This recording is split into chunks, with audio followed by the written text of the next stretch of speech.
Pour la première fois en 5 mois, on va accueillir Grégory Volokin qui est en duplex depuis New York avec nous comme chaque après-midi. Bonjour Grégory.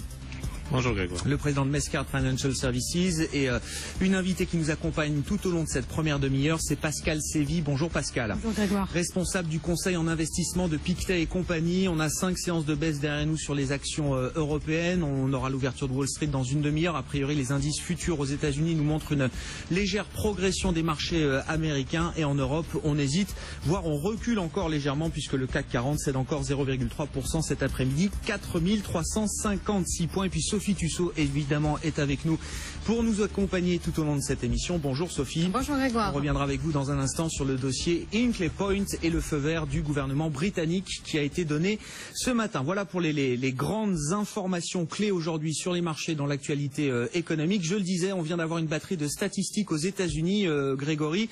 C'est vrai qu'il y a eu beaucoup de chiffres, des enquêtes manufacturières à New York, à Philadelphie, les inscriptions hebdomadaires au chômage, traditionnellement comme tous les jeudis, et puis ce chiffre de consommation qu'on attend chaque mois de manière un peu impatiente, parce qu'on sait que la consommation, évidemment, c'est très important pour la croissance de l'économie américaine. Je le disais, en première lecture, on a l'impression que ces ventes au détail sont décevantes.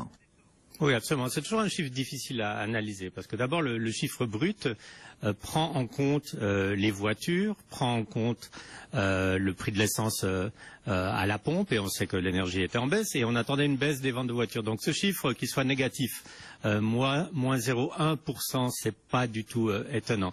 Ce qui par contre est une grosse déception, c'est qu'une fois qu'on a enlevé l'énergie et les voitures, les analystes attendaient une hausse de 0,4% pour le mois d'août, et on a un chiffre négatif avec une baisse. Alors qu'est-ce qui se passe? C'est assez clair en regardant les détails que en fait le seul secteur ou les deux seuls secteurs de la distribution et des ventes qui ont progressé au mois d'août, c'était d'un côté la nourriture, bon, quand l'appétit va tout voir, vous me direz, et de l'autre côté c'était les vêtements, et ça c'est assez naturel parce que c'est la rentrée scolaire.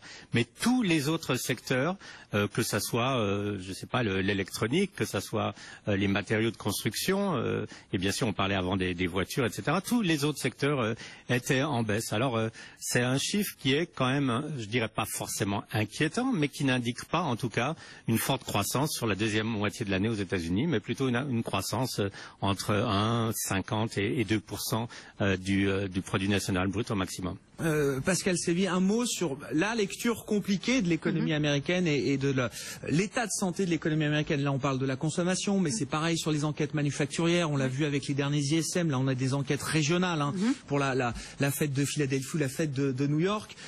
Pour nous, c'est déjà compliqué à lire, mais on le voit à travers aussi les divergences qui peuvent exister au sein de la Réserve fédérale américaine. Voilà, surtout, ça ne nous donne pas beaucoup de direction pour essayer de comprendre. Finalement, ces statistiques, elles sont très importantes dans des marchés assez atones pour essayer de comprendre où va la Fed, quand est-ce qu'elle va monter ses taux, est-ce que ça va être une fois, 2 fois, septembre, décembre. Malheureusement, on n'en retire pas grand-chose aujourd'hui puisque le chiffre est assez mitigé, ne remet pas en question la bonne santé de l'économie américaine, mais on n'arrive pas à en retirer quelque chose qui nous donnerait des clés pour comprendre ce que va faire la Fed. Il n'y a pas cette accélération que certains attendent et espèrent pour avoir peut-être une Fed plus confortable dans son idée de continuer de monter, d'essayer de monter les taux aux États-Unis. Malgré tout, une certaine résilience, et puis il y a quand même d'autres données, et c'est pas juste celle-ci que la Fed va regarder, notamment le chômage qui se porte bien. On aura encore un chiffre, Grégory, je crois, demain, alors important. On verra, parce que le marché, là, finalement, réagit assez peu aux séries de statistiques américaines qu'on vient d'avoir ce matin chez vous à New York. Demain, ce sera un chiffre d'inflation, c'est ça, Grégory? Absolument, avec les prix à consommation. Mais pour revenir sur la Fed, en fait, cette Fed qui depuis 2 ans est tellement timide et trouve toujours une occasion pour ne rien faire, on peut tout simplement imaginer que là, on lui donne les arguments une fois de plus pour ne rien faire. Et on a regardé en fait ce qu'on appelle les anticipations qu'on voit sur notre computer d'une hausse des taux.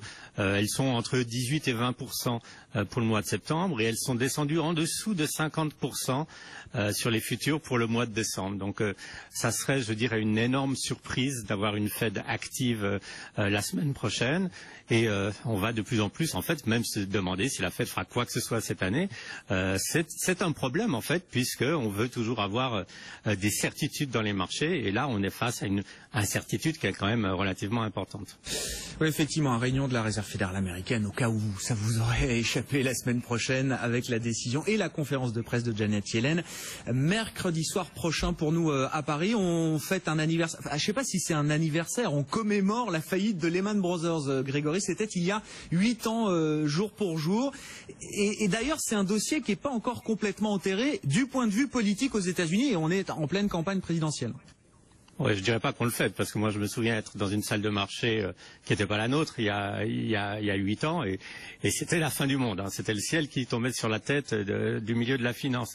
Donc là aujourd'hui, Elizabeth Warren, qui n'en manque pas une, qui est la sénateur du Massachusetts, dit mais en fait il y a une enquête du département de la justice sur les banquiers qui étaient à l'époque à la tête des institutions financières aux États-Unis.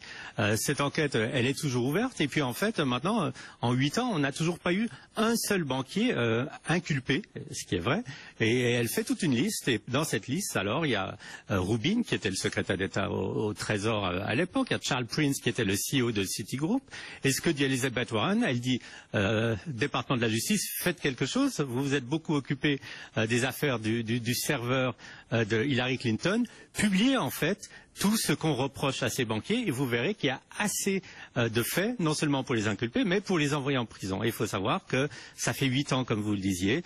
Dans 2 ans, il y aura prescription. C'est 10 ans, la durée maximale pendant laquelle on peut poursuivre aux États-Unis un crime financier. Donc là, Elizabeth Warren, en plus en pleine période électorale, c'est très bien de taper sur les banquiers, mais un peu de pression. 8 ans après, cette date du 15 septembre, ça résonne encore dans votre esprit, Pascal Sévy. Vous dites quoi? Les choses ont changé, rien n'a changé finalement. On parle aujourd'hui d'une recherche effrénée de rendement. Est-ce qu'on revient là dans des situations qui font penser à la situation qu'on vivait pré-Lehman Brothers? On a quand même du mal à tirer les leçons sur les bulles finalement, parce que tout ça c'est des éclatements de bulles, et la recherche effrénée de rendement fait qu'en fait on finit par recréer des bulles. Par contre, sur la réglementation financière, même si parfois ça peut être empoisonnant, on a quand même un certain nombre d'évolutions qui ont eu lieu. L'idée que les banques sont plus solides aujourd'hui, oui, c'est quelque chose sur lequel on peut s'appuyer. Oui, et ça va continuer. On n'est pas du tout au bout de ces réglementations. Donc là-dessus, il y a quand même, à mon avis, une prise de conscience. Merci beaucoup Grégory, merci d'avoir été avec nous, comme chaque après-midi évidemment, pour nous donner les infos clés qui vont animer les marchés américains. On suivra l'ouverture dans une vingtaine de minutes à Wall Street. On sera en duplex depuis le Nasdaq avec Sabrina Quagliozzi. Pascal, vous restez